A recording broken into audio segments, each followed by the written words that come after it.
Brother Soriano, nais ko pong liwanagin kung totoo po bang sinabi ninyong ang Diyos ay hindi all-knowing. Pakilinaw po lamang. Yung all-knowing, impliedly, ang ibig nila sabihin doon, alam niya lahat ng bagay. Omnisciente ang tawag nun sa wikang Kastila. Omnisciente, saka sa Latin. Alam nyo, masama lalabas pagka lahat ng bagay alam ng Diyos eh. Tapos nagkagulo-gulo eh. Wala, paniwala na iba, lahat ng bagay alam ng Diyos. Pati mangyayari, pati nakaraan, pati... Hindi totoo yun. Alam na ba ng Diyos na si Satanas ay magluloko? Oh, ayaw, sagot nyo. Kung alam niya, ba't niya ginawa? Di ba lalabas, hindi it's unfair for God?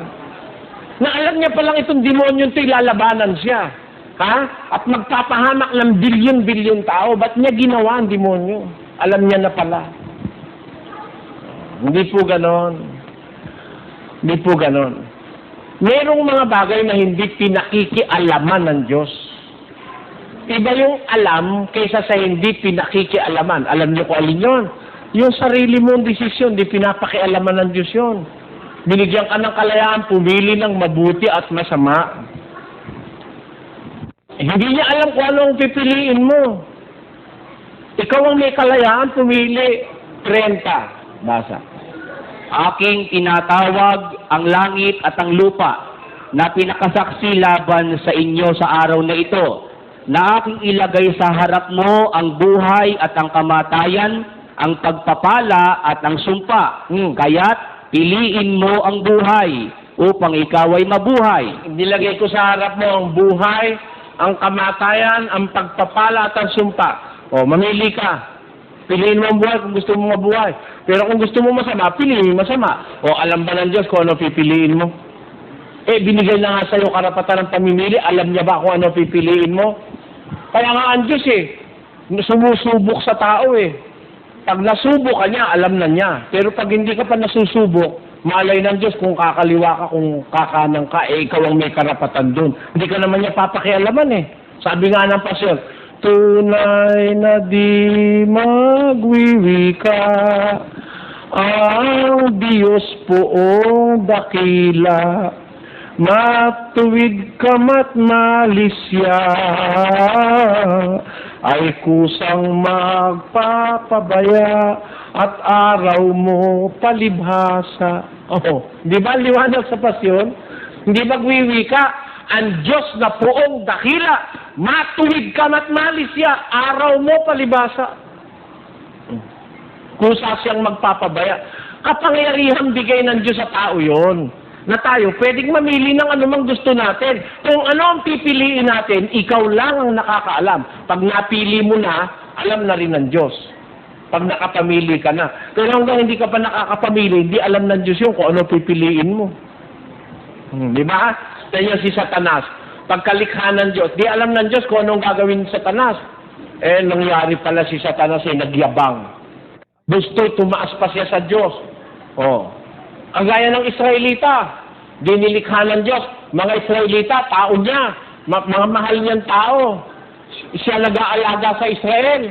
Tapos may ginawang kalukuhan. Alam ba ng Diyos yung gagawin nilang kalukuhan na yon? Tinan niyo yung isang ginawa nilang kalukuhan, Pakinggan niyo. At kanilang itinayo ang mga mataas na dako ng topet na nasa libis ng anak ni Hinom upang sunugin ang kanilang mga anak na lalaki at babae sa apoy. Tingnan ninyo.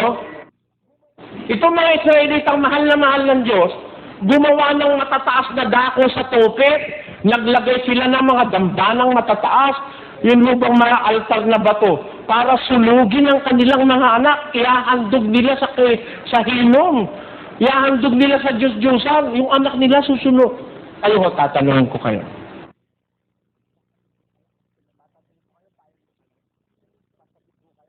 Tatanungin ko kayo, payag ko kayo. Sasagot ko kayo pag tumanong ako. Sino sa inyo ang susunugin niyo ang anak niyo para ihandog sa Diyos-Diyosan? Taas ko ang kamay. Yung anak niyo, susunugin niyo, hahandog niyo lang sa Diyos-Diyosan, sa hindi tunay na Diyos. Sino sa inyo? Taas niyo ang kamay niyo. Buti walang nagtaas, papahuli ko na agad kay Kapitan eh. Biro mo, anak mo, susunugin mo. Ganun ho ang ginawa ng Israelita. Nga ang sabi ng Diyos, nagtayo sila ng matataas na dako sa topet. Biro mo, pati ang Diyos tuloy naghihinanakit, sabi nga ng pasyon. Tunay maghihinanakit ang Diyos poong marikit. Ginto, pilak, yamang muntik, sa'yo'y di ipinagkait, kay Baal ka nagsusulit. Ano? Naghihinanakit daw ang Diyos poong marikit. Ginto, tilak, yamang muntik, hindi sa'yo pinagkait, sa Diyos-Diyusan ka, kay Baal ka nagsusulit. Ang ginawa ng mga Israelita, na mahal ng Diyos, pero mo sa pagmamahal ng Diyos, biniyak niya yung dagat, nakatakas lang sila kay Paraon. Napanood yung Ten Commandments, biniyak yung dagat, nagpakita ng iba-ibang milagro para makalaya sila kay Paraon.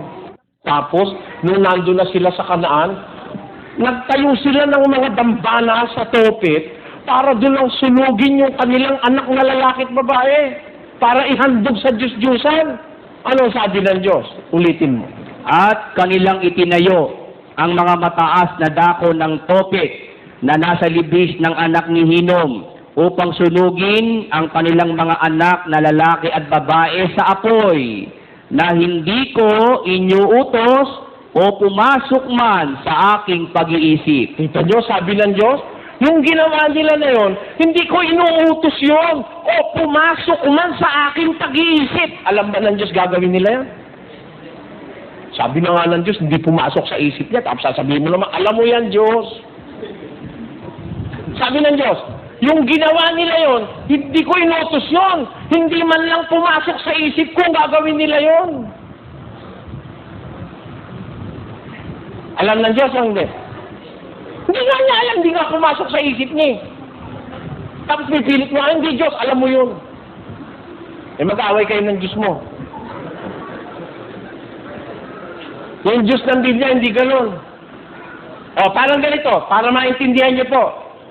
Hindi ba pagka ikaw mag-aanak kayong mag-asawa, hindi ba ang iniisip niyo, puro kabutihan sa anak niyo? Ba, 4 na buwan, 5 buwan, hihimas-himas yung lalaki. Tagal na iinip naman ako dyan.